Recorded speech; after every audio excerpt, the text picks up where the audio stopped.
John Milne to move the motion. Thank you, Mrs. Hothouse. It's a pleasure to serve under your chairship. I beg to move that this House has considered reform of the standard method for assessing local housing need. Everyone agrees that across much of the country, homes have become far too expensive, either to rent or to buy. Where there is less consensus, however, is on the best way to get things back under control. I will argue that throughout its history, the standard method has been part of the problem, not the solution.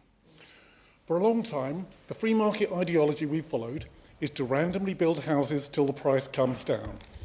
But ever since the days of Margaret Thatcher, who single-handedly killed off the public sector contribution, we've never got anywhere near to keeping up with demand. In recent years, the strategy has been to set stiff, compulsory building targets, and to that end, the government introduced the standard method. We were told it would produce clear, objectively determined house building targets for every local authority. We were assured it would be equally and fairly distributed in line with genuine local need. We can now confidently say that this failed. Many authorities got nowhere near their number. Sometimes that was through dragging their heels, but often it was because their individual targets were outright bizarre and unachievable. Meanwhile, the system has kicked up terrific public anger and opposition, which in itself gets in the way of success. The government has at times resorted to wielding a bigger stick and at other times backed off in the face of backbench pressure. Under the present government, we're heading back towards the big stick approach. There's almost no attempt to win consent here. I will argue that not only has the standard method failed to do what it said on the tin, but that this failure was inherent from the first. It never stood a chance. Far from solving the affordability crisis, it has significantly contributed to making it worse. And it will continue to do so, even in the remodelled version announced before Christmas, because it's based on a false premise. To be absolutely clear, this is not about national targets. Whether we aim nationally for 200, 300, 100 or 400,000 homes a year, that's a separate debate, and I hope we won't get sidetracked into that today. It's easy to tweak the standard method to meet whatever national target you want it to meet. In practice, national targets have been not much better than slogans. Like Boris Johnson's 40 new hospitals, they never existed in reality. Instead, it's the local target, as applied to individual planning authorities, that matters. Broadly speaking, the standard method compares local house prices with local wages to estimate an affordability ratio and adjust targets upwards if it shows prices to be unaffordable. The sums have been fiddled with many times since it was introduced, and I don't doubt that that process will continue. And this is where the first big failure comes in. The standard method is supposed to provide an objective assessment of local housing need. But if we were honest, we would acknowledge that it's actually designed to reflect national need. For example, in my constituency of Horsham, the growth target based on existing households should now be 527 a year. But our poor affordability ratio takes us all the way up to 1,329 a year, and that's before we add on more for our neighbours. That's a whopping uplift by any stretch of the imagination. The face of Horsham District is changing at breakneck pace. Villages such as Billingshurst and Southwater are on the way to doubling in size in less than a decade. It's not because Horsham is experiencing some kind of spectacularly large birth rate. It's just an arbitrary calculation. Once again, to be clear, I wholly accept that this is a national problem and we need national solutions. Every area, including Horsham, has its role to play. But it's insulting people's intelligence to describe this as a local need when there are plainly nowhere near enough locals to go round, and they mostly can't afford these new homes anyway. If we keep making obvious lies to people, how will we ever win public consent? And this brings me to the next big failure of the standard method. There is no meaningful public scrutiny. Most local councillors don't understand how it works, sadly, let alone the general public. The standard method is never an election issue, yet it has a massive impact on our communities. In this case, ignorance is not bliss. It's a big reason why Conservative councillors in election after election have proclaimed their commitment to allocating brownfield sites over greenfield, yet ended up somehow doing the exact opposite. They can't do anything to stop the logic of their own inflexible system. The standard method is a kind of mathematical bulldozer, sweeping aside our open spaces. However, the single worst failing of the standard method is that it fails in the very purpose that it was supposed to be designed for. In Horsham, as in many areas, the average price of a new house is higher than our existing stock. So ironically, the more houses we build, the worse our affordability ratio gets, and the higher our target will be next time around. The standard method does the exact opposite of what it's supposed to do. The more you build, the more you'll be asked to build, with no obvious mathematical limit. To stress again, I completely agree that building many more houses than we've managed over the last 40 years is an essential step on the path to affordability. But an obsession with one arbitrary number without thinking what goes into it doesn't work. It's actually getting in the way of success. We have to instead focus attention on the type of housing we're permitting, not simply the raw total. The standard method is based on the false premise because many other things affect prices besides the house building rate. Certainly. I'm very grateful to my old friend. I'm sorry that I missed his first minute, but I have to say I warmly congratulate him on the point that he's making and agree that what he's describing is a false premise in the same way as the targets themselves are indeed based on a delusion that private developers would be prepared to collude with government in driving down the price of their final product in order to deliver affordable homes, which clearly is not the case. And the combination of the two things working together is working against what the government is trying to achieve, which is to meet housing need. John Milne. I thank my honourable friend, and he makes a very good point. The system is working almost in the reverse of what was intended of it. So, talking about local affordability, for example, in Horsham, my constituency, many people either work for London businesses or perhaps have traded down from a more expensive London property. From their point of view, Horsham represents excellent value. The official affordability ratio does not reflect real working conditions in Horsham for locals and therefore overstates local targets. Local councillors all strive to get the best for their communities. But the way we receive targets under the standard method destroys our negotiating position with developers. They're not stupid. They can work out, as well as anyone else, how many sites are needed to meet our targets. They have no need to concede on civic amenities, or affordable housing because they know that at the end of the day, they've got the council over a barrel. I have no issue with a private developer seeking to make a profit. What else do we expect them to do? But don't rely on them to do your social planning for you. In areas like Horsham, years of free market ideology have turned councils into mere editors of private developer proposals. We build on greenfield sites because actually they're the only sites that get presented. There is literally nothing else to choose from in Horsham. The free market approach to affordability doesn't work for the housing market. Competition has driven prices up, not down.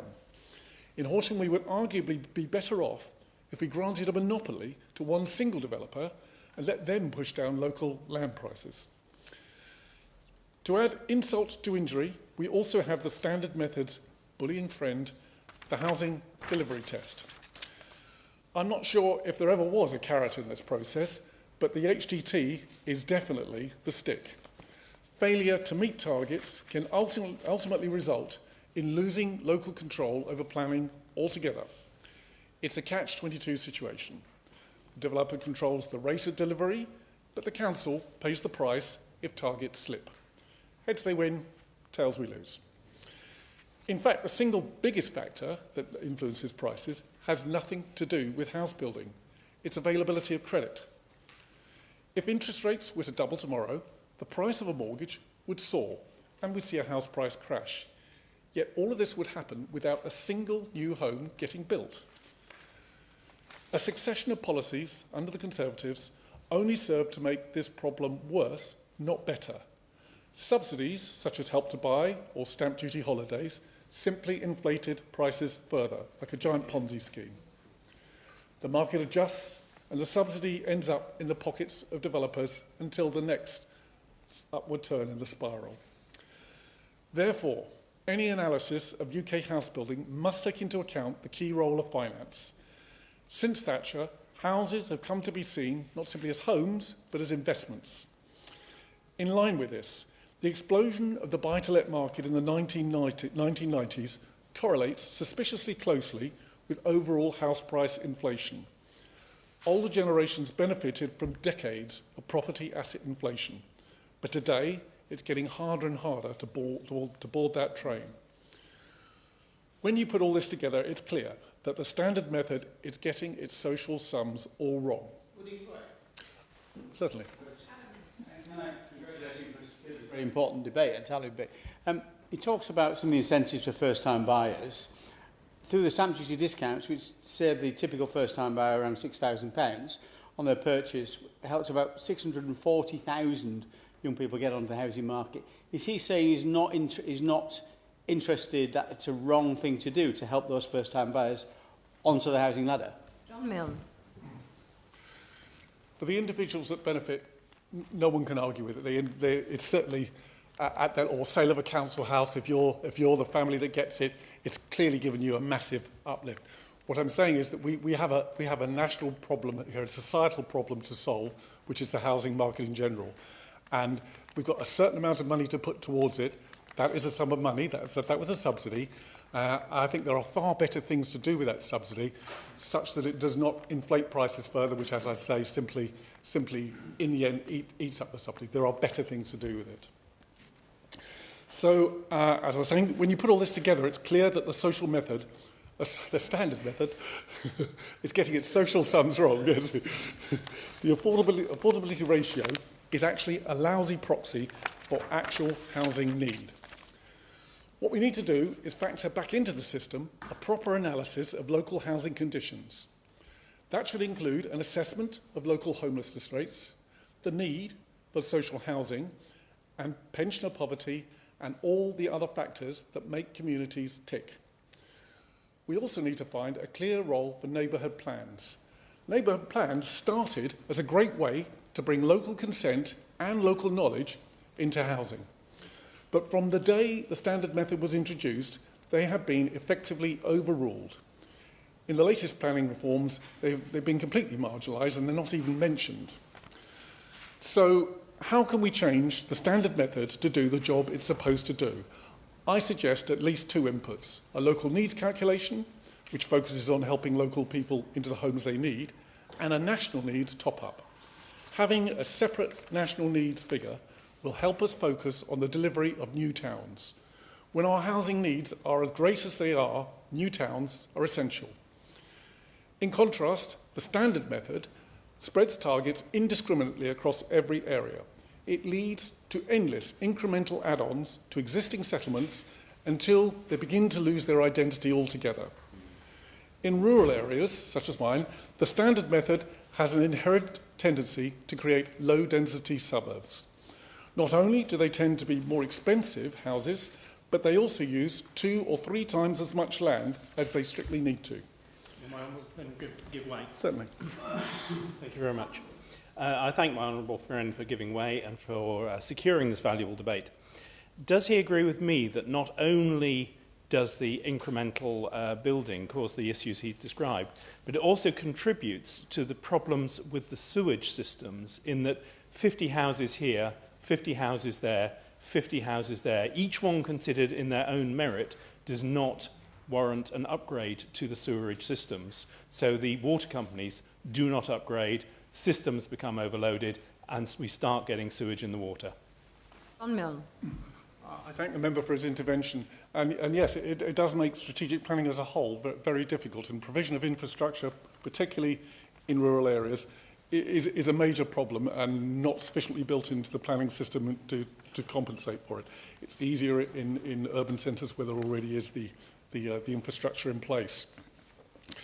So this is the reason that we have contrived to have perhaps as many as 1.5 million unbuilt permissions nationally, yet at the same time that we have a national housing shortage.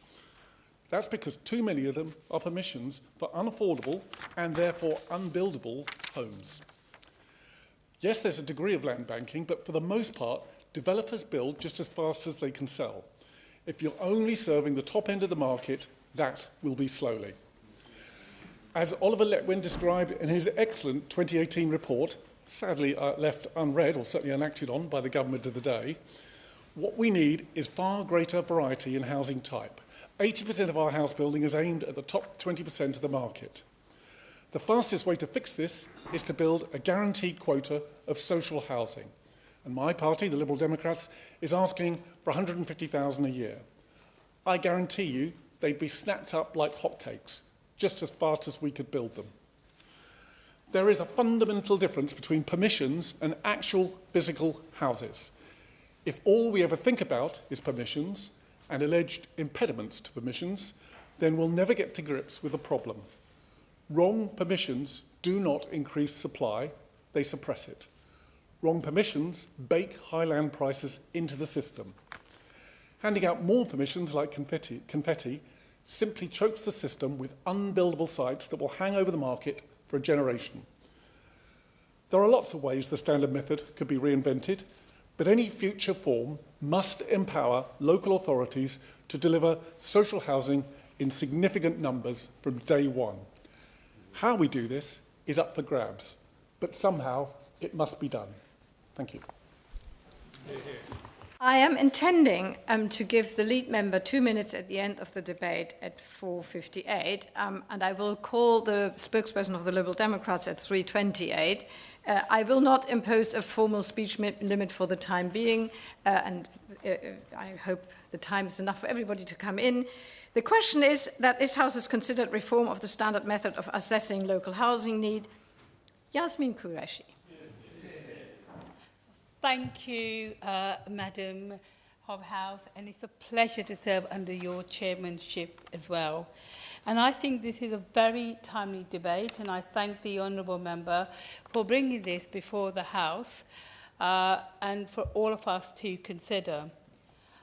Before I come on to the main thrust of my speech, I think it's universally accepted that irrespective of which governments have been in power, over the last 20-odd years, there's hardly been any house building that has happened, 20, 30 years. In fact, I think last time there's a proper house building programs in place was the 70s and the 60s, 70s, 50s. So I'm going back in time. But the last number of years, it hasn't happened, and it doesn't matter which political party has been in charge. Yes.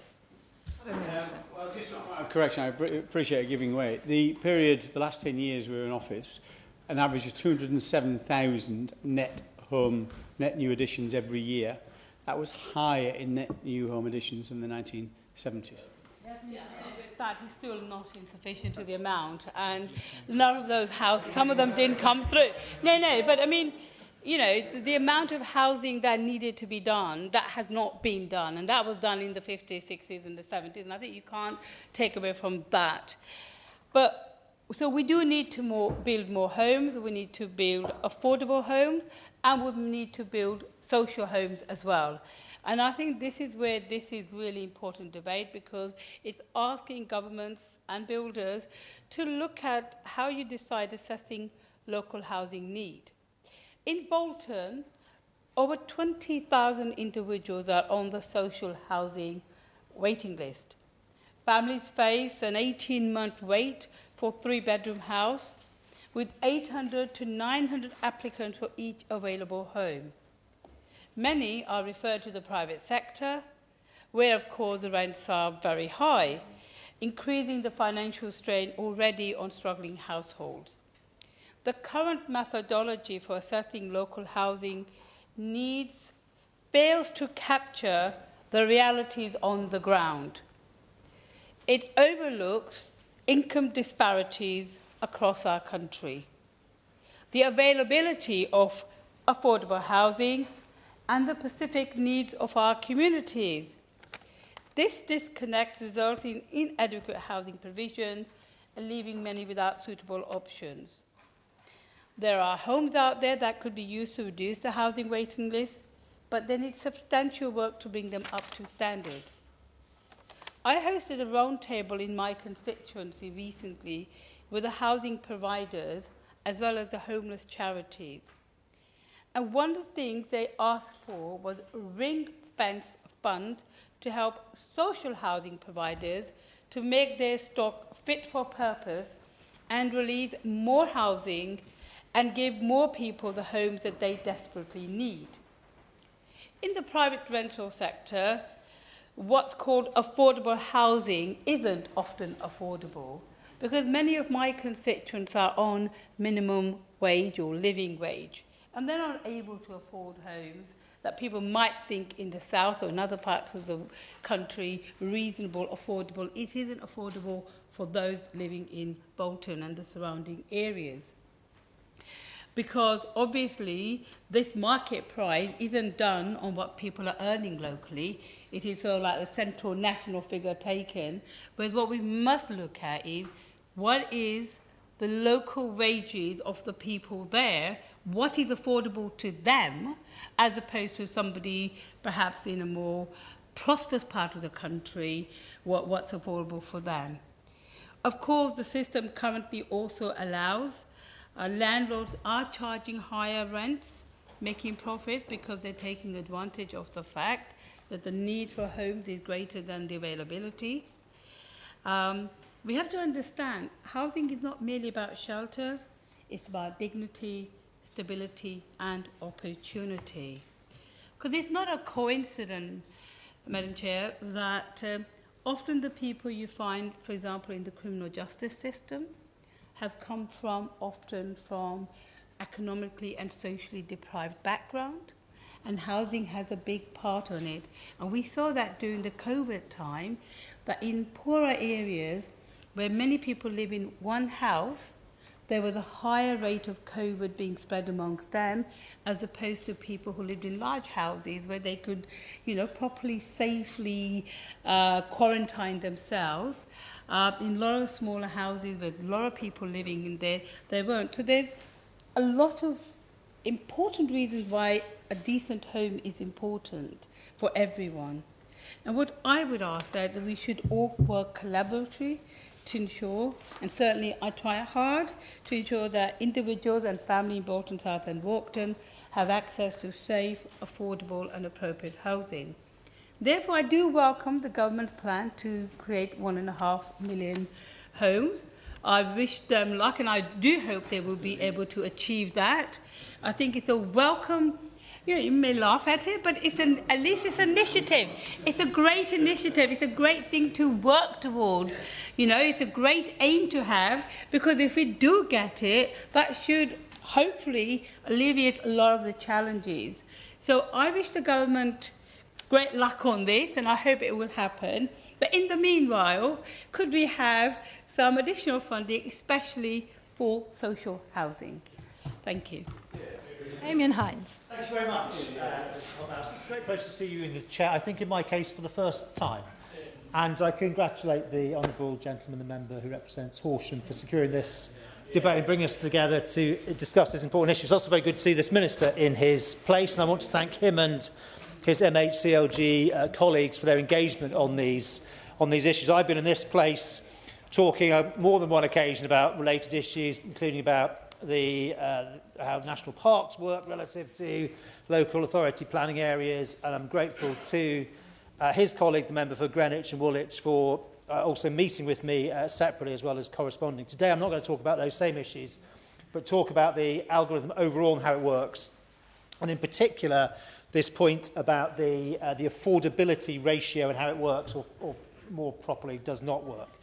So we know the government is looking for a big uplift in the number of housing completions, 50% increase. But in areas like mine, and we also heard from Horsham, actually the increase is much greater than that in the numbers. In my local planning area, it's goes up from 575, which is already a pretty punchy target annually, from 575 to over 1,100, effectively a doubling. And we're not alone. So we know that in rural areas throughout the country, by the way, it's not a north-south thing, it is a rural-urban thing. In rural areas throughout the country, actually some of the biggest increases are in the rural far northwest and far northeast. There have been these really big increases in the target. And at the same time, major conurbations, major urban areas are seeing much, much lower increases in their numbers, typically 16, 17%. In some places, including parts of London and Birmingham, are actually seeing the numbers go down at a time when we're trying to build this many more homes. And sometimes it's thought that this is correcting a historical imbalance, that homes just haven't been built in the countryside for all these years, and so you've got to start doing it. That's not the case. If you look proportionally over the last couple of decades, the rate of additions of homes per 1,000 existing dwellings, actually the predominantly rural areas have seen a greater build-out rate than predominantly urban areas. I do get that the government needs a formula, and I get that when you look at this formula, the 0.8% of housing stock times 5-year average affordability ratio minus 5 divided by 5 times 0.5 plus 1. Trust me, it looks logical if you break it down. But the truth is, in practice, it isn't working. It isn't delivering what all of us want to see, but it also actually isn't going to deliver what the government wants to see either, which is a material, sustainable increase in the housing stock in the places where people need it, and it can make a big difference. This affordability formula matters so much more now because of that 0.95. You'll have spotted that in the middle of my formula that I mentioned. The 0.95 is a very, very important number here, because it used to be 0.6 was the multiplication factor to the affordability ratio. Since it's gone up, it makes the affordability ratio do that much more work. And there are multiple aspects to it that you can query. The fact, whether you use workplace-based earnings or residency-based earnings is one of them. Actually, I think both of those things are relevant, and a comprehensive formula would probably use both. Whether you talk about earnings or income makes a difference, because it depends whether you only capture the working population or the retired population as well. And crucially, it lumps all types of housing together, so it doesn't make the distinction about whether, for example, how much it costs to get a starter home, a 2-bedroom flat, a 1-bedroom flat, or a 3-bedroom house in these different places. But in areas like mine, and this echoes a lot what we heard from the honourable member from Horsham, I have lots of people coming to my surgery. I think probably everybody in this room has lots of people coming to their surgery not being able to afford a home. And some of those are looking for social housing, and there's a shortage of that. But actually, when most people come to our surgeries and talk about the unaffordability of homes, they mean something else. They mean the affordability of a home I can buy, to make the same decision, which I'm guessing most of us made at some point in our 30s or 40s. And what happens is, however many more homes get built every year, and we have had plenty, actually I get the same number of people coming to my surgery saying that they can't afford to get onto the housing ladder. And we want there to be more affordable homes in both senses, both the public sector sense, what I call capital A affordable, social rent, part ownership and all that, but also for young couples, for young families to be able to buy a home, to invest in their security and that of their children. But the problem is, other things being equal, the best returns for developers are on larger 5-bedroom, 4-bedroom executive homes in large plots of land outside of town centres, very, very aspirational homes to be able to buy. Nothing wrong with that. But what it doesn't do is address the needs of those people coming to our surgery saying they can't afford to get on the housing ladder. And so what happens is, because we have high unaffordability ratios, we get lots more houses being built. They tend disproportionately to be 5-bedroom, 4-bedroom executive homes. That makes the area even more unaffordable on average, because the average price of a new build house is greater than the median price of the existing housing stock. So over time, the formula just ratchets. It just says however many more homes you build, you need to build more and more and more and more. And there's just no, honestly, there's just no mathematical logic to it. you have to say that we should be trying to address an actual need. So I would ask ministers to look again at how this formula, not going to be got rid of, but can be changed so that, yes, development targets are sustainable. They are reasonable in different areas of the country, but crucially, they target the addition of the homes that people can afford to buy so that over time, affordability ratios actually improve. Thank you, Mrs. Pothouse, for your chairship, and I thank the Honourable Member Horsham for securing this debate. I intend to keep my remarks relatively short, and I make clear from the outset I don't speak in this debate to political point score nor to point the finger. I only share my experience that I hope will be useful to this debate. Only to say that I do recognise the immense challenges that local authorities like mine in Harlow face. Only yesterday, housing officers, led by the wonderful Cara Stevens, supported a number of families forced to leave their home due to fire safety concerns. And I do feel that part of the challenge is caused by a lack of social housing. Before coming to this place, as well as being a local councillor, I spent 2 years working for a homeless charity in Harlow called Streets to Homes. So I saw this challenge in many ways from both sides. Like my honourable friend, I saw the reliance of the private rented sector. And I've raised this issue a number of times, and it isn't because I think the previous government had any malicious intent, absolutely not that. But when the previous government raised the housing allowance of universal credit, that led to the private sector, certainly in Harlow, just raising the rents, which meant ultimately the state was spending more money on benefit just to go into the pockets of landlords. And I would just ask the Minister to consider that point. What Streets to Homes had was the resource to do in a way I think local authorities often can't, is sit down with those making homes applications and really get to the root of the issue, of the problem. Often clients said to me that during the process of applying for council housing, they sometimes felt dehumanised because of the lack of council housing. Often it became sort of a tick box exercise for housing officers. And I recognise, why that was the case. But clearly, for that person applying for that housing, potentially when they were facing homelessness, so a huge amount of anxiety and mental health issues because of that, it wasn't suitable.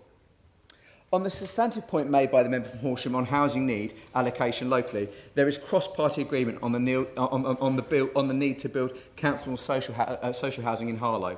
Although a limit to the amount of housing we can provide, I often say that Harlow is a very small district and very much built up to its borders. And I wonder if the Minister could comment on how local government reorganisation will potentially impact on this. And generally I have conversations with the Conservative leader of Harlow Council on a regular basis, and we both agree that we need to build a housing, but Harlow is just limited as to where that housing can be.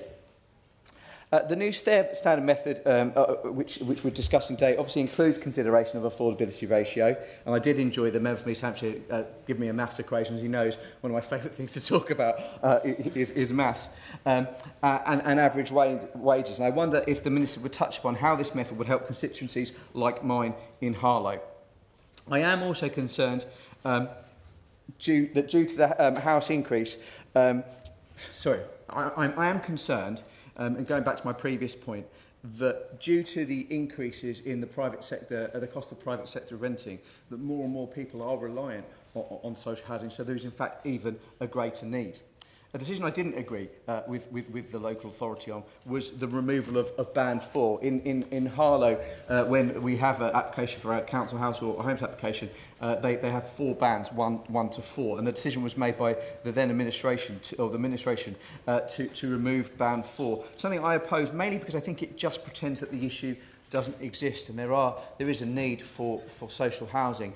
And again, going back to my previous point, about the increase of the private rented sector.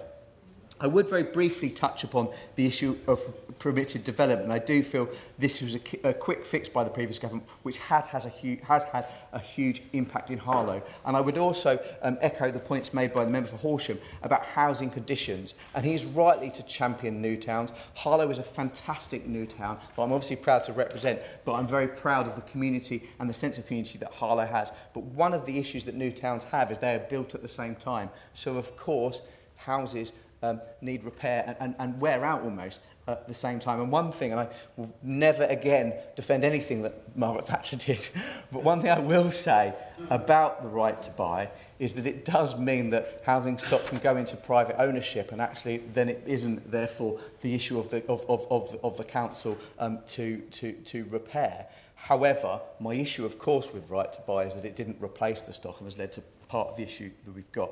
I'd also add the other issue that Harlow faces, I'm just throwing them all at you now, Minister, is the issue of land banking. I take the member's point about not necessarily being a want to land back, but I think there is an element of that in Harlow as well. Finally, and I said I wouldn't speak very long, I've managed 6 minutes, so apologies for that, Chair.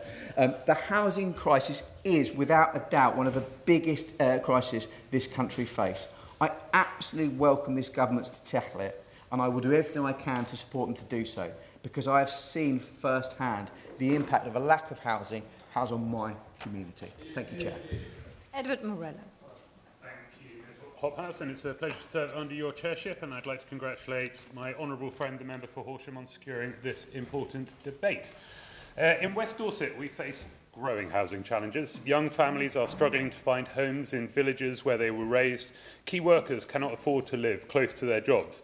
And older residents, wanting to downsize, find too few suitable options. We need more homes.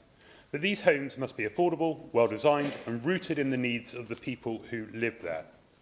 Our landscape is, in my totally unbiased opinion, the most beautiful in the country, for the record. Yeah. With over 70% of West Dorset falling within the Protected National Landscape, formerly AONB. It is a landscape that is at the heart of our £320 million tourism economy. And housing policy must reflect the balance we need to strike between delivering homes for our residents and protecting the places that define our communities. Building more homes must not mean building the wrong homes in the wrong places. The standard method for assessing local housing needs, as it currently stands, fails to reflect the complex reality of rural communities like West Dorset. Rigid housing targets imposed without flexibility or enough local insight risk forcing inappropriate developments on these precious areas, undermining the very qualities that sustain our economy and our environment. We need a system that empowers local authorities to deliver the right homes in the right places with the right infrastructure. In West Dorset, 78% of homes are under-occupied, with nearly 46% having 2 or more surplus bedrooms.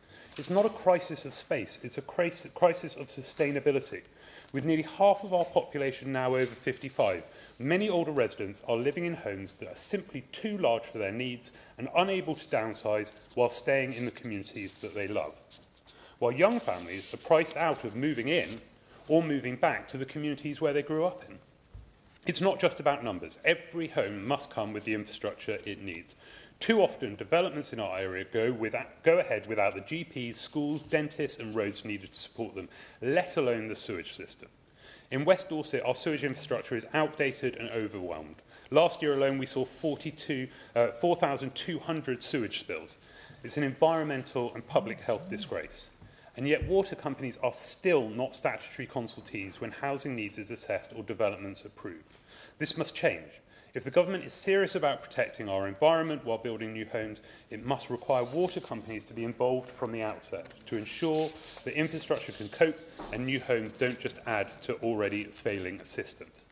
In constituencies like mine, many homes sit empty for most of the year, driving up prices and hollowing out our towns and villages. We must give councils the tools to tackle this through planning powers, through council tax premiums and through properly assessing the impact of holiday lets and second homes when calculating housing needs. The Liberal Democrats believe that this should be a local authority-driven process. Councils know their areas best. They should have the powers to set planning fees, buy land at fair prices and shape the future of their communities. Development should be community-led, not developer-led. If the government wants to build the 1.5 million homes, which are sorely needed, then we must reform the standard method so it reflects reality. Give local councils the tools and flexibility to deliver the homes and residents they need in ways that infrastructure and environment can support, as well as taking occupancy rates into account to identify the needs of people to downsize and stay in their communities, and make water companies statutory consultees, because we cannot build a sustainable future on crumbling foundations. West Dorset needs does not need imposed numbers. It needs good, affordable homes. Homes that work for local people, protect the land and restore trust in the system. Shannon. A pleasure, first of all, to serve under your chairship, and can I thank the honourable gentleman for Horsham for setting the scene so very, very well. I always bring an Northern Ireland perspective to the debate, Madam Chair. It's good that we understand the importance of these issues. And the Minister, by the way, is a regular visitor to Northern Ireland, so he will, in his engagement, as he always does with the relevant ministers, be asking these questions and just talking about the matter. So I look very much forward to his response. The honourable gentleman set the scene incredibly well, and the honourable gentleman who spoke before, I'm flabbergasted that the water companies don't have a role to play in planning. And Northern Ireland Water, you can't do any planning application unless you contact Northern Ireland Water, because it's important to have the input of a major facility that looks after sewerage and stormwater and will set out the systems for any development. So I understand maybe the Liberal Democrats are going to make an amendment to that. It would be great if government accepted that, by the way. That would be the easy way of doing it. And I'm sure that when they listen hard to what others will say, they'll understand that that's the way forward. I've heard the honourable member's comments on the issues surrounding local house prices and the comparison that can be made to the cost of living and people's wages. In my constituency of Strangford, and specifically within the Ards and the North Down Borough, new house builds are currently more expensive than current housing stock, setting higher targets to be set and ultimately limiting affordability for people to buy. University of Ulster has stated that the average house price in Ards and Strangford and North Down as of 2022 was $221,000. The Northern Ireland average was $200,000, so we're already above the norm in my constituency and others in relation to that, and that was 3 years ago, so it'll be even more now. The fact of the matter is that the bank of mum and dad, the bank of grandpa and grandma are so important to many, many young people, and I'm not better than anybody else, by the way. I never profess to be, but we will help our children achieve those goals, because it's important if you've got the ability to do so, to do it, to help them get in the first rung of the ladder. But the thing is, Madam Chair, not everybody can do that, and because of that, it's important that government has an input into the process. In late 2024, so now said 100,000 private and social homes would need to be built over the next 15 years. And by 2039, one-third, about 33,000 of those will be social homes. So important to have the social homes in place, so important to have availability of social housing stock for those who can't buy their homes and can't get in the first rung of the ladder. So to realistically look at the waiting list, there are nearly some 48,000 households currently on the waiting list for a social home, and about 36,000 of those are in housing stress. That means that they're in priority need. With the social sector, there's a huge need for additional homes, and clearly a disjoint in regard to the need for homes and the allocation to which people can get one. Again, I'm not better than anybody else, but I've always, one of the biggest issues I had as a councillor back in 1985 when I was first elected as a councillor was housing. Housing matters took priority. It's probably more benefits than it is housing, but at that time it made me very aware of the needs for those who wish to have social housing, and with that I've been always pushing for extra social housing in my constituency. We're going to have a fairly major build development in what was called the Old Castle Bond site in Newton Ards. That's a brown site what the Honourable Gentleman referred to in his introduction, and we'll have about 120 social housing units. There'll be all for all sorts. There'll be for disabled, there'll be family units, there'll be for elderly, there'll be some flats in that as well. It's a mix of all that is needed in the Ards area. It only scrapes at the surface, of course, because we need many, many more, but it does, and I've been quite proactive in ensuring that social housing units are become the norm. Yet it seems we see the housing reality focused on new developments in the range between £200,000 and £250,000 to purchase, not within the pocket of everybody. And for the majority of those, it's simply not doable. Not to mention the need for social housing accommodation due to the extortion that is the private rental sector. Again, remember that the wages in Northern Ireland are lower than they are in the mainland. So for a rental accommodation in Newton Ards, it's between £750 and £1,000 per month for a two-bed property. Again, in many cases, completely out of touch with the issues at hand that are needing to be dealt with. To conclude, Madam Chair, and ever mindful of your timescale and that others want to speak, I'm very grateful to the Honourable Member for Horsham for raising these issues. They're all applicable to all our constituents across this Great Britain of the United Kingdom and Northern Ireland in one way or another. And there is hope that over time we can do better to look at the issues on the grounds as opposed to the overall targets in relation to figures. Not only from government, and I wish government well.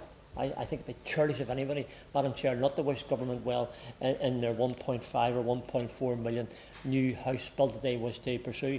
I think it does generate the economy. It does give the opportunity of housing for those who can purchase and those for social housing as well. But at the same time, here I would urge the Minister that there must be more done and engagement with the devolved administrations to tackle these issues going forward. So I'm very, very keen to see that the Minister will engage and will speak to those in the Northern Ireland Assembly, and in particular to the Minister responsible, to see how we can learn from each other. This great nation can learn from each other, Scots, so Welsh, so Northern Irish and English. We're better together. There's no Scots Nats here together, so they of course can't object to that. But we are, and we can learn from each other, and we can do better as a result. Thank you. Jess Brown-Fuller. Thank you, Mrs Hobbs. It's a pleasure to serve under your chairmanship for the first time, I think. And I'd like to congratulate my honourable friend, the member for Horsham, for securing this vital debate. My constituency of Chichester has been grappling with serious housing challenges, continually worsened by a deeply flawed planning process.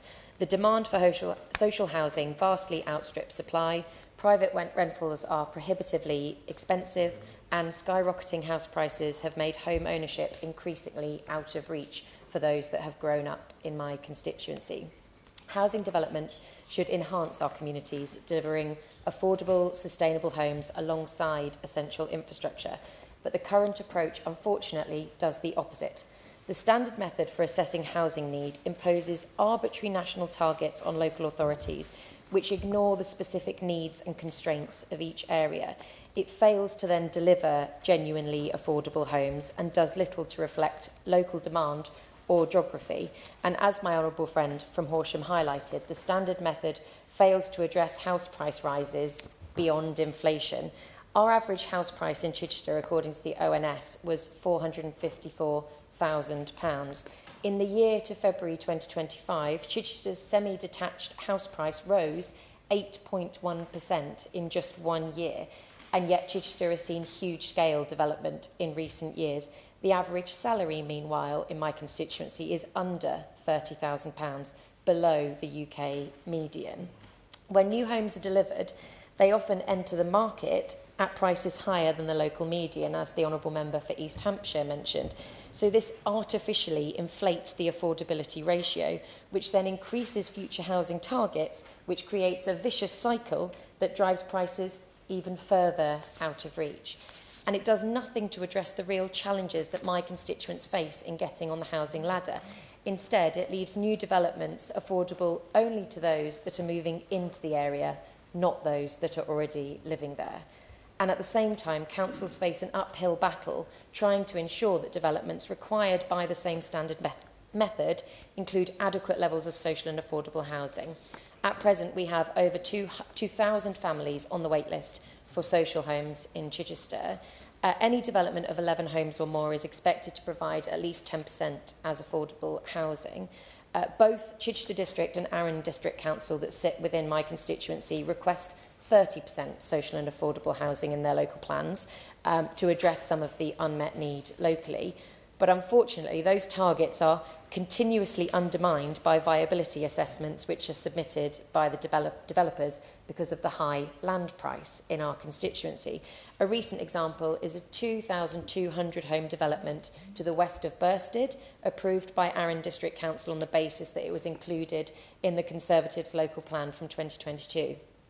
There is strong opposition in the community to this proposal, not only because those homes will add strain on local infrastructure, but also because only 10% of those homes are going to be affordable.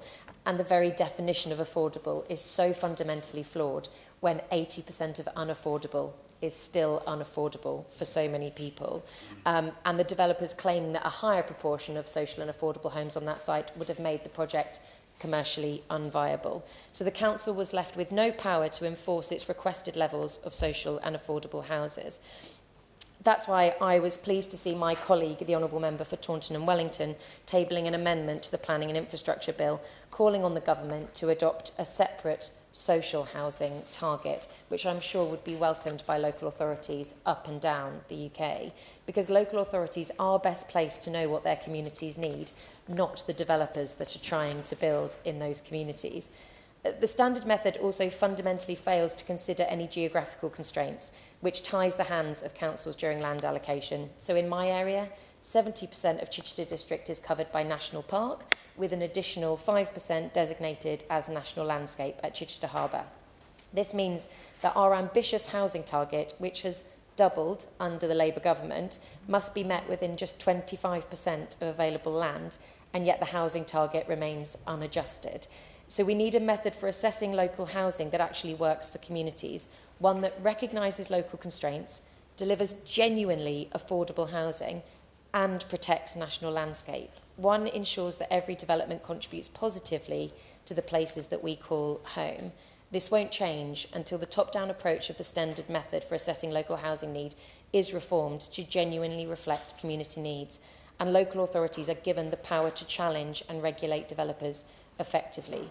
So I beg the Minister to look again at the standard method to truly address the local housing need for areas like mine in Chichester. Andrew George.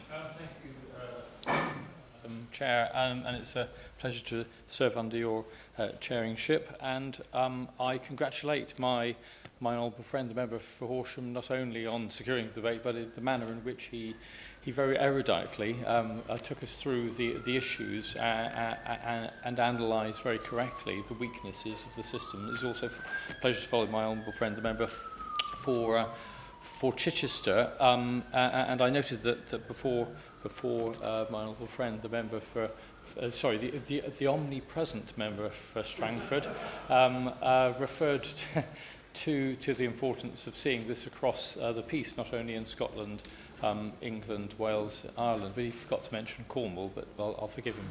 I'll forgive him for that. In relation to the subject itself, my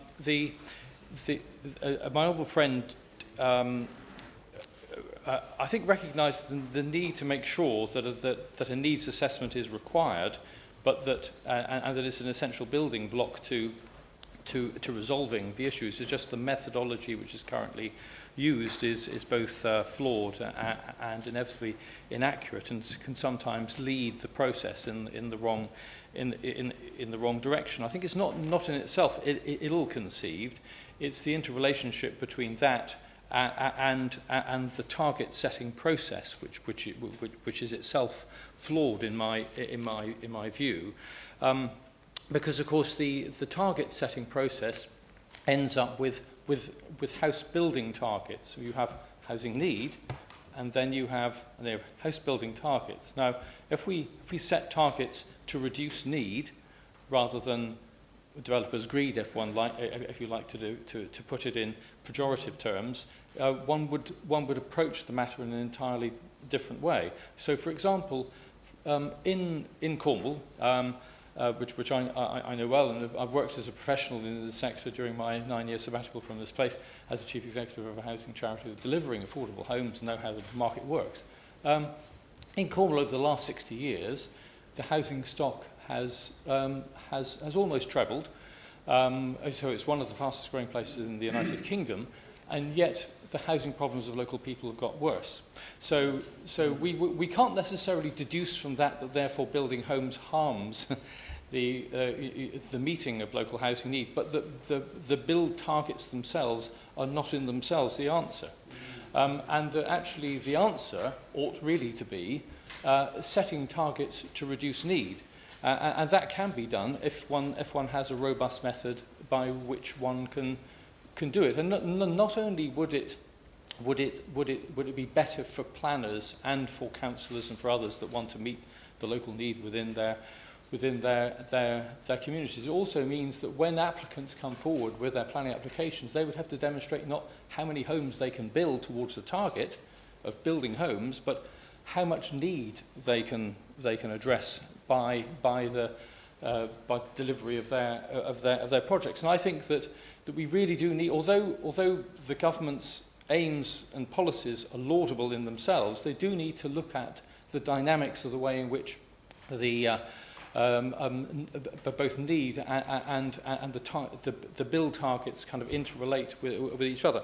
In my intervention, I referred to the delusion that is based on a belief that successive governments, I mean, all parties have, I'm afraid, sorry to say, including our own, have adopted this view that this deluded view that somehow developers will collude with government in driving down the price of their final product. I mean, my honourable friend for Chichester referred to the unviability of schemes that can't be delivered with enough affordable homes.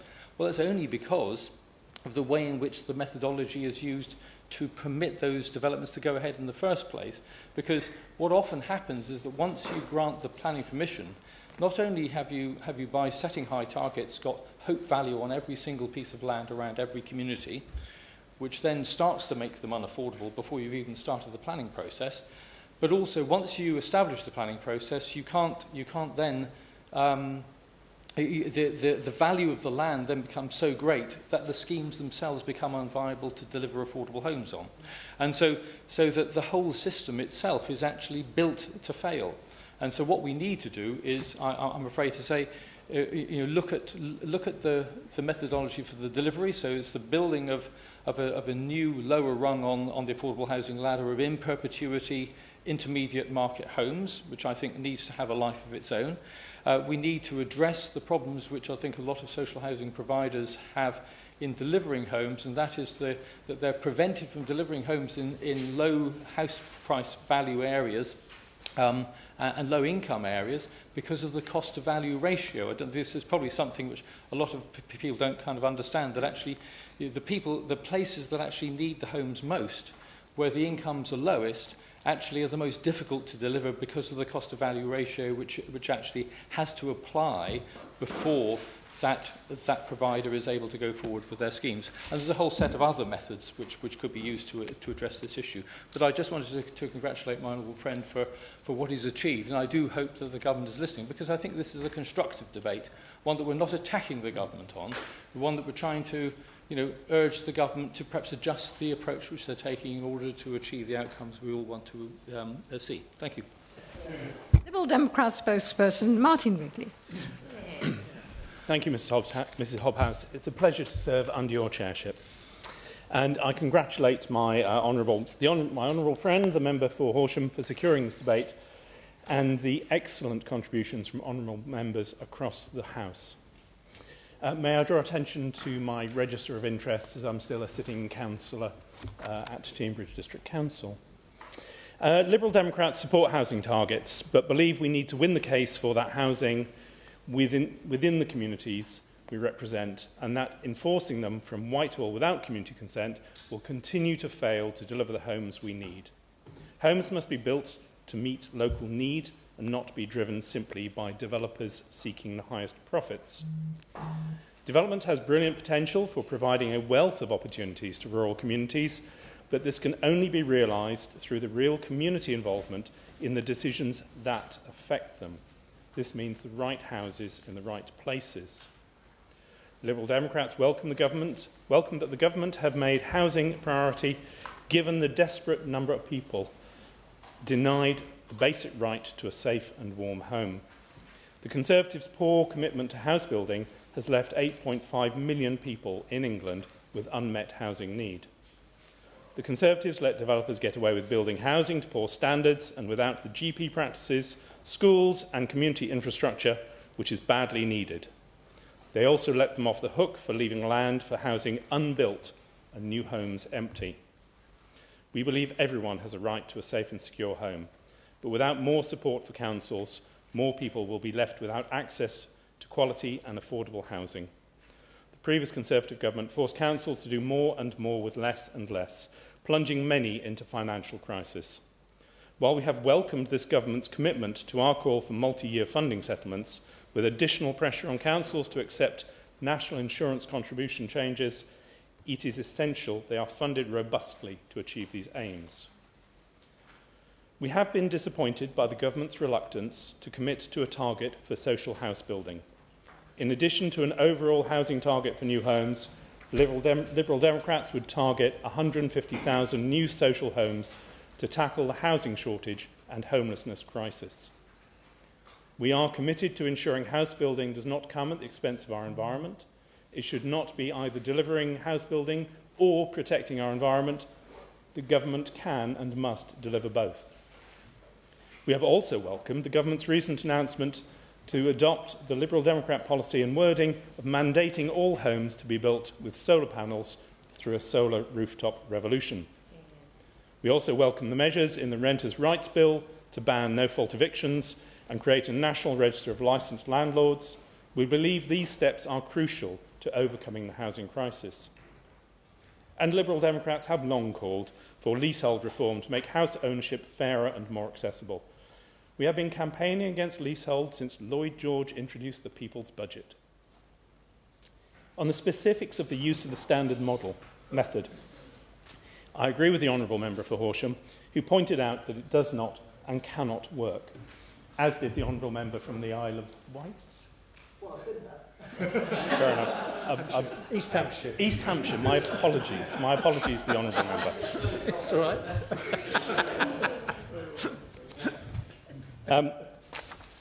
Since the introduction of the so-called standard method by the Conservative government in 2018, which was supposed to calculate housing need, the country has suffered from a top-down, dysfunctional system which fails to prioritise the importance of affordability or the infrastructure necessary to support new development.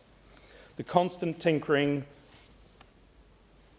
with the introduction and subsequent withdrawal of various failed algorithms has led to near paralysis of our planning system. This on top of central government starving local planning authorities of the resources they need to function and a lack of direction from no fewer than 13 changes of Conservative housing ministers in the 9 years since 2015. It is illiberal to remove options on how to assess housing need from local communities and contrary to the interests of a community-led planning system. While the standard method of assessing housing need is likely to be followed by most authorities, councils with the resources and ability to assess housing need in ways more suited to their areas should be permitted to do so. All housing need assessments are in any event subject to the same scrutiny by the government's inspectors. In my own district of Teignbridge, in which my Newton Abbot constituency sits, in 2019 the average house price was just under 11 times the average income.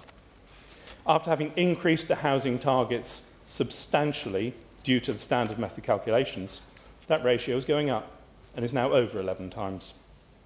Housing developers only build homes as fast as they can sell them and at the price they need to protect their profit and viability, given the often extortionate prices they have paid for the land.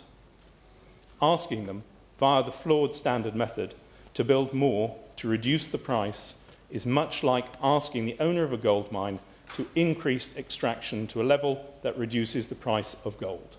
It will not happen. A big part of the solution is to build more council homes. And I'm proud to have overseen the resumption of council house building at Teignbridge for the first time in 30 years. And I urge the government to help more councils build more council homes to help more people. Thank you. Hello, Minister Kevin Holland. Thank you very much, Mrs Hobhouse. Pleased to serve with you in the chair. Can I also thank and congratulate the Honourable Member for Horsham for securing this very important debate. I'm afraid this is just another example of the two-tier society that this government is presiding over. We've had two-tier taxes, we've had two-tier justice, and now we've got two-tier targets, and that is the reality behind this. And it really militates against the basic principle, the British principle of fairness. And I'll go through those numbers in a second. But in terms of his own Labour Council leaders have called his targets unrealistic and impossible to achieve. This is West Lancashire Council leader said exactly those words: impossible and unrealistic. And they are unachievable. Can I say to the to the Chamber today that I in no shape or form a NIMBY. Unlike 15 of his colleagues in the Shadow Cabinet, I have not objected to any development ever in my constituency as a Member of Parliament or indeed a member of the public. I am absolutely on the side of young people and, once again, on the housing ladder and those seeking affordable homes on lower incomes. And the only way we'll deliver that is by delivering more homes. I'm not against his 1.5 million target, but it is going to be a very challenging target. And as I say, we should look at the data behind this. The last 10 years we were in office, average net housing additions 207,000 a year. And that was the highest level for 50 years, even higher than the 1970s, because we were knocking down an awful lot of houses back then. But the reason this is so unfair, and obviously these have been driven by the move, the change from assessment of housing formations to a basis of the stock delivered in an area already with a multiplier on top in terms of affordability. But what this is driven is totally unfair. London's seen a decrease in its targets of 11%, Leicester 32% decrease, Birmingham 38% decrease in its housing targets, Coventry a 55% decrease in its housing target, yet the neighbouring authorities, North Warwickshire, 123% increase, the neighbouring authority, despite the fact, as my honourable friend, the member for East Hampshire said, like his authority, North Warwickshire has been over-delivering on its housing targets. Nuneaton, another bordering authority, a 75% increase in their housing targets compared to Coventry, again over-delivering. And my own neck of the woods, I'm trying not to be too parochial about this, but York, which has been undelivering massively. It's never had a local plan since 1956 and just got one in place, and thank God for that. But it's seen a 19% increase, despite massive underdelivery against its housing target for years and years and years. Yet North Yorkshire, the neighbouring authority, my local authority, a 199% increase, despite significant over-delivery. And members who've spoken in this debate, my friend, the member for East Hampshire, 100% increase. The member for Horsham, 48% increase. St Ives, 63% increase. Chichester, 72% increase. Newton Abbot, or Cambridge, a 66% increase. And yet, the Minister on duty today, and I like him a great deal, we get on very well, Nottingham, a 32% decrease. How can that be fair? It's against the basic principles of fairness. So, yes, a 50% increase in delivery across the board. Why is it that you've decreased some and massively increased others? It is simply unfair. And these aren't anecdotal cases. If you look right across the board from the House of Commons Library, mainly rural areas are seen as 71% increase on average, urban areas a 15.6% increase on average. And that on top of that, you've got the duty to cooperate and obviously strategic planning, which is likely to see even more of those houses going into those rural areas. It is simply unfair. There is no justification for it. Also sits against the principle that he adopts, he says he adopts, so his government adopts, so we adopted a brownfield first approach. But the reality is, shifting the targets from urban into rural means, of course, we all know that brownfield development is the one the least controversial, the one we'd all like to see, but it is complex and it's costly, particularly in a world of high increased costs in terms of delivery, where developers over the last few years have seen a 40% increase in costs of building.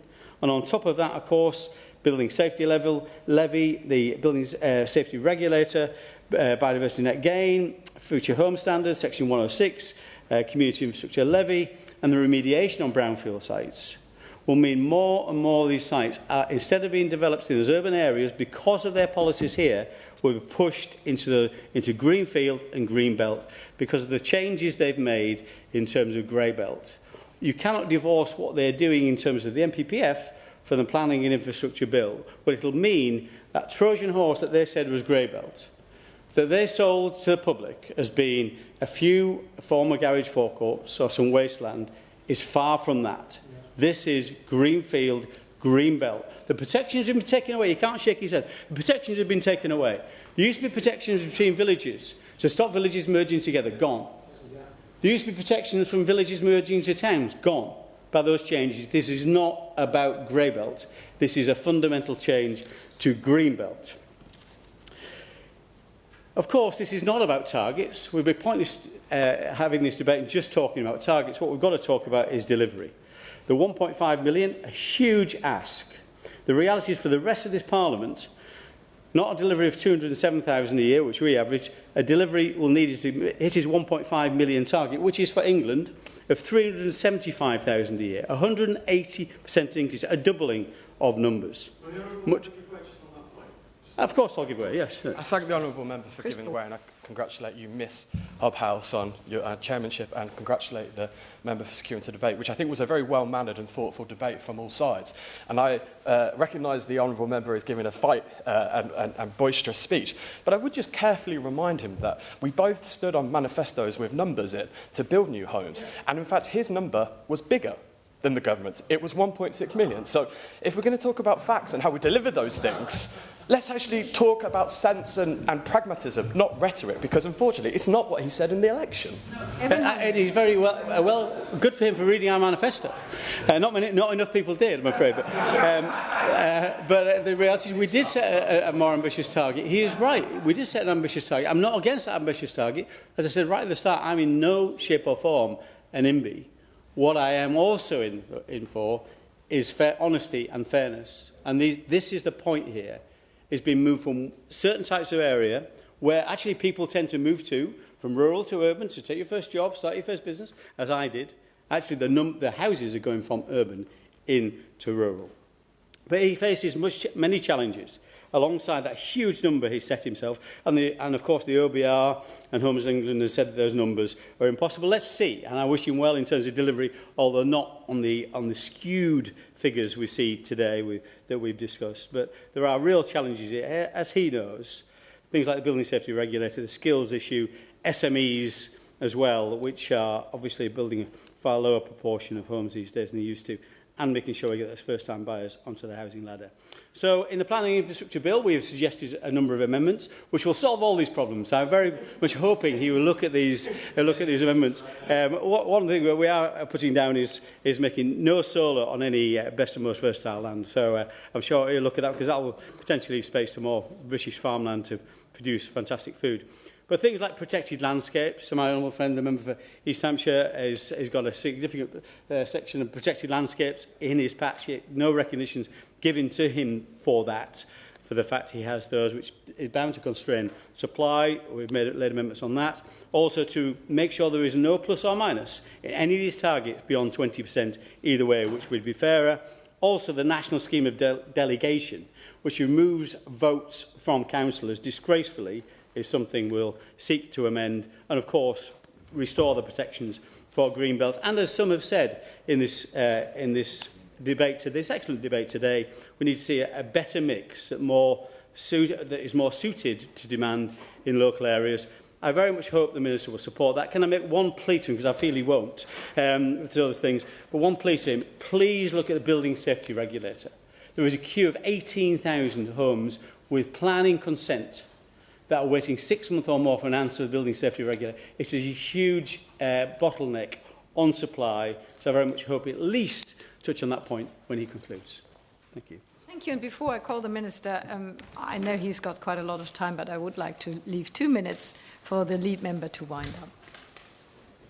Thanks very much, Ms Hobhouse, and thank you for that clear direction as well. It's very helpful. And I want to begin by congratulating the honourable member for Horsham on his securing of this important debate today, but also for his leadership. I think he very clearly articulated his concerns on the revised standard method for assessing local housing need. But I think he set us off in a very good course, in that this has been, as is not always the case on debates about housing, this has been a very strategic debate. I have a disclaimer, and I and colleagues in the department would always kind of read out at this point about our inability to comment on individual matters or on individual local plans, but actually colleagues haven't tempted us into that direction. So I think that was very important. I think that set a tone for an excellent debate, and I will cover many of the points that he's made and others have made in the course of that conversation. I think also we've had a relatively non-partisan debate today. I think the Shadow Secretary of State slightly missed that memo, but I know he does. The thing is, I like him as much as he likes me, and I know he doesn't mean it. And I know that his instinct is always to work constructively, and I've no doubt that he will be, him and his colleagues will want to, because of course we are indeed at this very minute colleagues of ours, but from both front benches, but all parties I suspect as well, are upstairs discussing the planning and infrastructure bill in great detail, and that of course provides us a vehicle for many important changes, and there'll be lots of debates clearly to come on very important amendments. At the heart of this, and again I think this has been a spirit that multiple members have said, Chair, that we're in the middle of a really acute housing crisis. I get out of bed, as do my colleagues, every day because 160,000 children live in temporary accommodation. And that is a tip of the iceberg, as the spokesperson for the Liberal Democrats said, of actually multiple millions who are underhoused, for whom the housing, as my honourable friend, the member for Bolton South and Walkden said, for whom their housing, their underhousing, the nature of their housing has profound impacts on their opportunities and their life chances.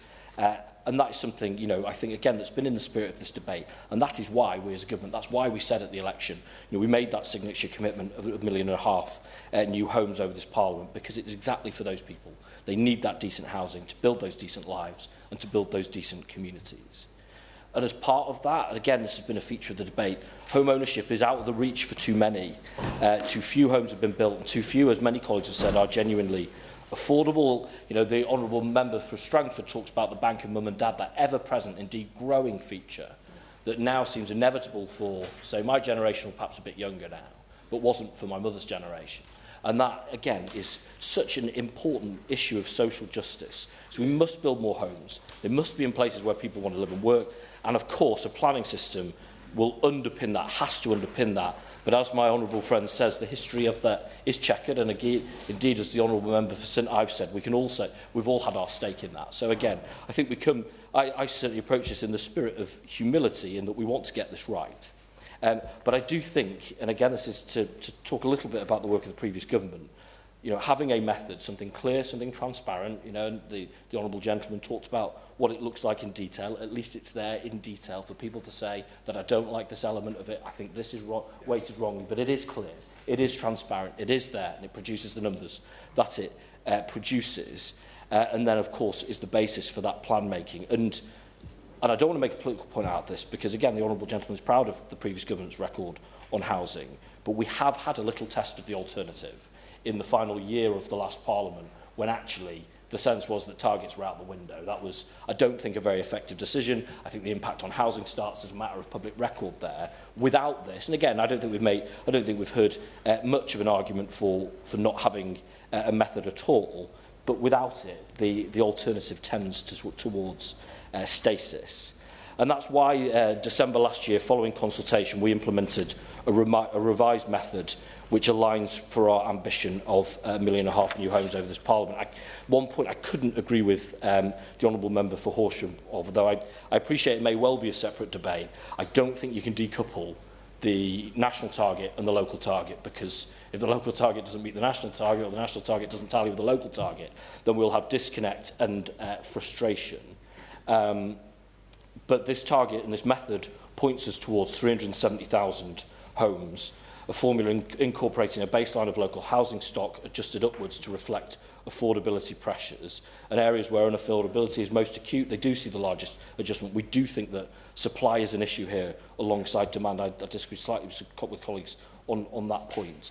But I think this is really important for those watching to hear this stated from the dispatch box. This method doesn't exist in a vacuum. It is part of, it's the underpinning of the development of local plans, which are indeed, have been and will be the cornerstone of our planning system.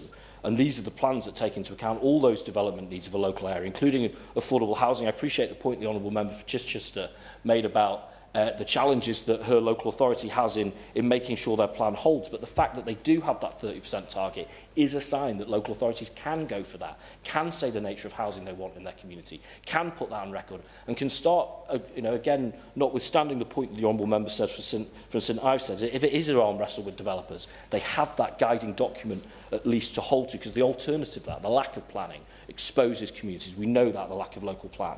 So, you know, those are the bedrock. We want all communities to have them. York is always a prime example. I'm overjoyed that after, 6+ decades, they have got to that point. That community is better protected in terms of development, but also will deliver more effective development. It is a win for all there.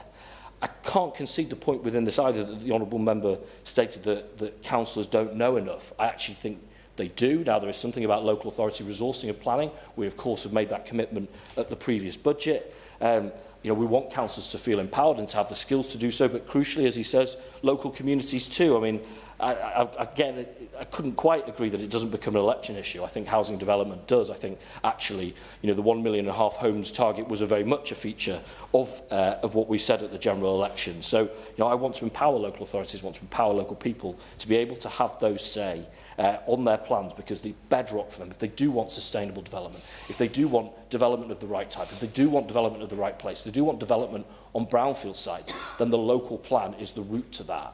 But engaging in it that goes beyond the question of should there be development, is our development target too high, got to get beyond that to where is it going to happen, what type does it need to be, and that's, I believe, the way to deliver the development that they want. A number of colleagues have mentioned local circumstances. I think of the member for West Dorset. Again, indeed, last week we were talking about West Dorset in the context of having the right parking in the right place. And these things are facilitators and enablers of place. The standard method is a starting point to inform the preparation of local plans. Once local need has been assessed, then authorities can assess the number of new homes that are provided in the area. And this, of course, will take, and again, this has been in the debate, Chair, this takes into account evidence on what land is available and what constraints there may be on development, such as national landscapes, for example, areas at risk of flooding, and any other relevant matters. This approach does recognise that some, and you know, this is a point I think made by the member for East Hampshire, that some areas won't be able to deliver that, the figure provided by the standard method, and if they can justify that fully in their local plan at that examination by an independent inspector, well, they can do that and they can make that case. And then, but of course, they must only adopt a plan that's legally compliant and sound. It has to be consistent with national policy, supported by evidence, and we do very much so want the views of local people taken into account.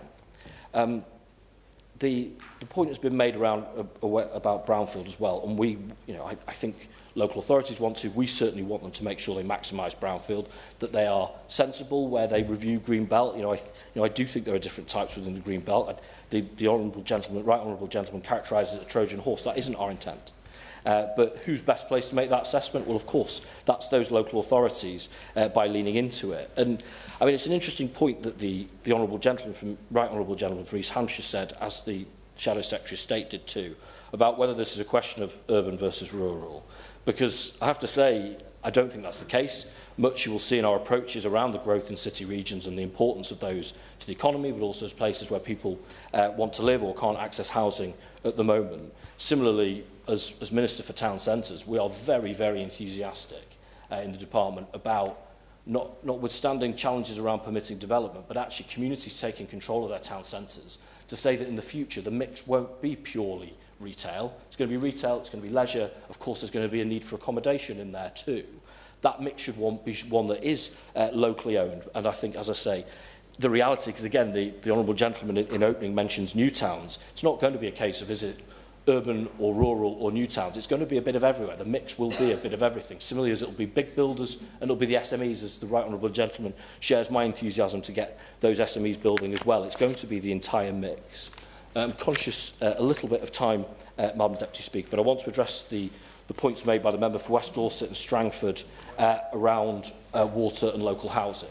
And, you know, of course, water is very important. National policy is clear that housing must have water infrastructure as part of it. There are clear expectations that local authorities should work with each other and the infrastructure providers to make sure they do. I think the case is that they are doing so and making sure that there's sustainable water supplies. As part of that, the companies are under a statutory duty to provide new water and sewerage connections. I appreciate it needs to be seen in the round, but that goes back to the need to having an effective, comprehensive local plan that local authorities can use as their guiding document and say to those water companies that we don't want you to see it 50 houses at a time, but we want you to see it in the round. That's the sort of leadership we want. There are larger issues, as colleagues have raised frequently, we could do a whole new debate on, but I'd be stretching the scope about the behaviours of the management of water and those who manage water.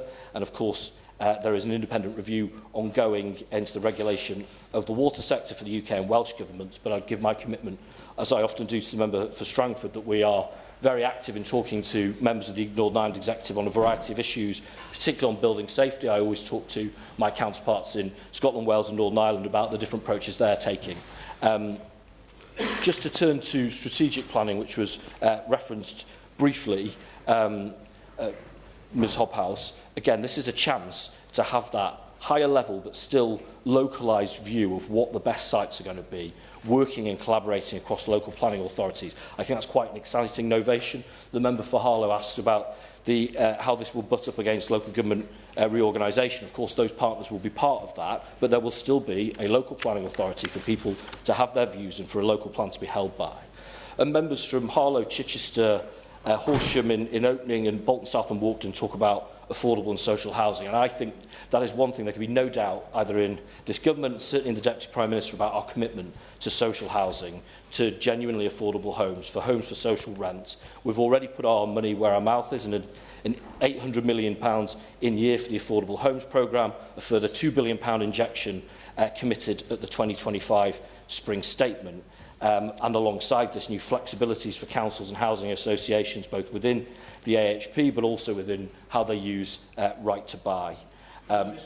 Very quickly, I can. Very briefly, I just want to commend the work the government has done to change the local connection rules to ensure that veterans can access social housing. And what we are seeing in our region is local authority who have then come in off the back of that to change their veterans banding to give them the highest priority banding for social housing. So I wonder if he would take a moment to commend our local council for that reform, which comes in off the back of the work that this government is doing. I think that's an excellent innovation by the local authority, reflecting, again, one of those needs that the public wants to see met. So just to conclude in the final minute I have, Ms Hobhouse, I want to address the point that the Honourable Gentleman made about the Building Safety Regulator. It is right that we have a regulatory framework in place. We've seen the consequence of not having done so. That has to be a regulatory framework that protects people but also enables building. There is a moral imperative to make sure people are safe in their homes, but there is, just as I say, a moral imperative to make sure people have homes. You know, the BSR is a relatively new regulator. It's only got a couple of years. Obviously, the Building Safety Act itself is a relatively new part of the scene. We're working very closely, though, with the BSR to make sure their operational processes are as effective as possible. Where that's a challenge, we've made more money available. You know, I speak with industry about this in great detail, as I'm sure the Right Honourable Gentleman does, so you'll know the conversations we're having. But I totally accept that we need to make sure that the BSR is working effectively, because it's a really important part of having a safe system. So I'll finish in closing, Ms Hobhouse, by reiterating our determination to build those homes that the country needs, and through the standard method, having that right tool to get to £1.5 million, but in that context, local people having the leadership they need to deliver what that looks like locally. Thank you. To wind up. Thank you, Chair. And I'd like to thank the Minister for his reply. And indeed, I'd like to thank all members for their very interesting contributions today. And one thing that's really striking is how we're seeing the same problem up and down the land. So it's maybe manifesting itself locally, but it is a national problem. So I approach it myself. I come from a local council background, like many members in this Parliament, and I was a cabinet member for planning in Horsham District Council, and so I had personal experience of trying to get what we needed for the community out of the plan, out of developers. It was a battle.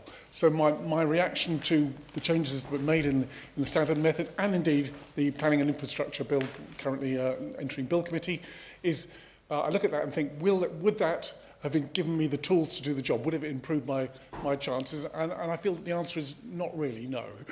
So that is the standard by which I judge it. I do think that the standard method, changes to that could really enhance, make or break actually, what you're doing what the government is doing in the planning and infrastructure bill. It's not just a technicality on the side. is a crucial interface. So I realise the Minister will have a bit of a distraction going on with the bill going through Parliament right now, but I hope that in the fullness of time he will take a closer look at this measure, because it can be revised at any point, doesn't require legislation. But overall, again, I'd like to thank everybody for a very good-natured debate. Thank you. Well, the question is that this House has considered reform of the standard method for assessing local housing need. As many of that opinion say aye. Aye. To the contrary, no. I think the ayes have it. The ayes have it. Order, order.